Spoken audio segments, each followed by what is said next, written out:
यह एक high voltage line है जो 400 केवी की है। 400 केवी मतलब 4 लाख वोल्ट। लेकिन क्या कभी आपने दिमाग लगाया कि इस लाइन के इतने हाई वोल्टेज को कौन मेजर करता है और मेजर करने वाला डिवाइस कैसा होगा? यदि आपने इस छोटे मीटर को देखा हो तो इसकी मैक्सिमम वोल्टेज रेंज 750 वोल्ट है और शायद ही हमने कभी इससे मैक्सिमम रेंज टेस्ट की होगी। और बहुत से लोग तो ऐसे भी है जिन्होंने कभी वोल्टेज टेस्ट ही नहीं किया और कुछ ऐसे भी है जो डायरेक्ट हाथ लगा के भी टेस्ट कर लेते हैं। अब हमें इस हाई वोल्टेज को मेजर करने के लिए एक बहुत बड़ी साइज का मीटर बनाने की जरूरत है और मीटर को लाइन से कनेक्ट करने के बाद हमें बहुत दूर से ही वोल्टेज देखना होगा, क्योंकि हाई वोल्टेज का मैग्नेटिक फील्ड इतना स्ट्रॉन्ग होता है कि हमें इसके पास में जाने की जरूरत नहीं है, हमें दूर से ही यह अपने पास खींच सकती है। तो फिर हमने दो ट्रांसफॉर्मर बनाए जो हाई एक्यूरेसी पे काम करते हैं, सीटी और पीटी। सबसे पहले हम सीटी को समझते हैं, जिसकी फुल फॉर्म करंट ट्रांसफॉर्मर होती है। अब इसके नाम से ही पता चल रहा है कि यह करंट को मेजर करती है, लेकिन यह करंट को एक्चुअल में मेजर नहीं करती है। मान के चलते हैं इस ट्रांसमिशन लाइन से 1000 एम्पियर का करंट फ्लो करता है, तो यह इस करंट को 5 एम्पियर तक रिड्यूस कर देगी और इस 5 एम्पियर को हम इस छोटे मीटर से मेजर कर सकते हैं। लेकिन यह कैसे किया जाता है, इसको समझते हैं।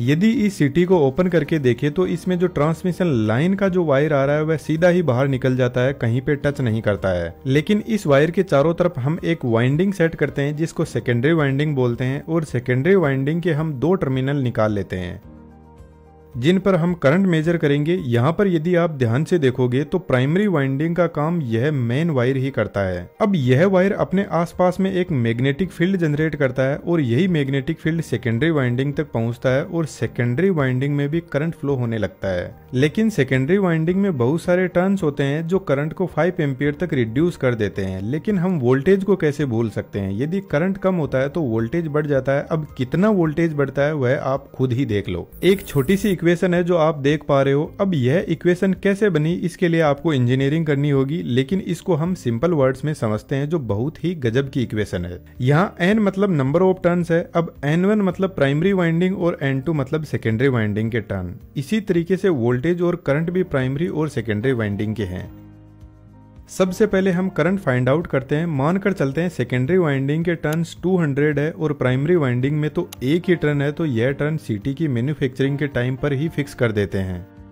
और मान के चलते हैं यह हाई वोल्टेज लाइन है तो इसमें 1000 एम्पियर का करंट फ्लो कर रहा है। अब यदि हमें सेकेंडरी वाइंडिंग का करंट पता करते हैं तो हमें 5 एम्पियर का करंट मिल जाएगा।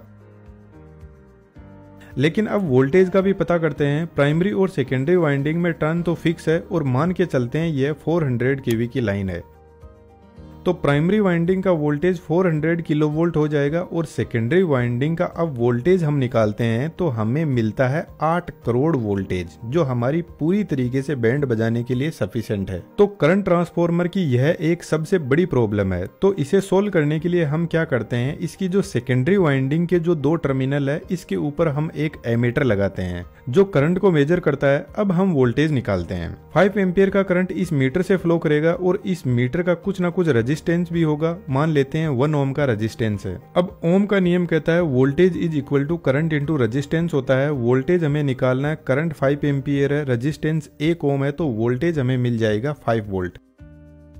तो यह कैसे हुआ? अभी तो हमें 8 करोड़ वोल्टेज मिला था। यदि करंट ट्रांसफॉर्मर के सेकेंडरी साइड में हम कोई भी लोड कनेक्ट नहीं करते हैं तो यह दोनों टर्मिनल ओपन रहेंगे और इनके बीच का जो रेजिस्टेंस है वह इनफाइनाइट होगा।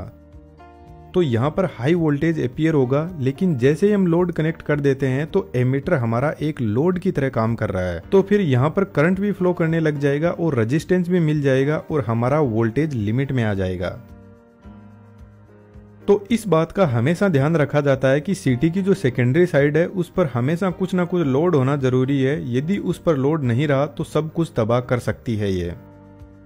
अब सीटी में जो वाइंडिंग होती है उसको प्रॉपर इंसुलेशन और कूलिंग प्रोवाइड करवाने के लिए यहाँ पर ऊपर की तरफ ऑयल भरा रहता है। कौन सा ऑयल भरा रहता है यहाँ पे कमेंट बॉक्स में जरूर से लिखना, मैंने पहले भी कई बार बताया है। अब हमें यहाँ मीटर में 5 एम्पियर का करंट दिखाई दे रहा है, तो हाई वोल्टेज साइड में कितना करंट फ्लो कर रहा है इसी फॉर्मूले की हेल्प से हम पता कर लेते हैं। अब तीनों फेज के लिए अलग अलग 3 सीटी लगे रहते हैं और वह इसलिए क्योंकि जब भी 3 फेज अनबैलेंस हो तो हमें तीनों फेज के करंट की अलग अलग इंफॉर्मेशन पता लग सके।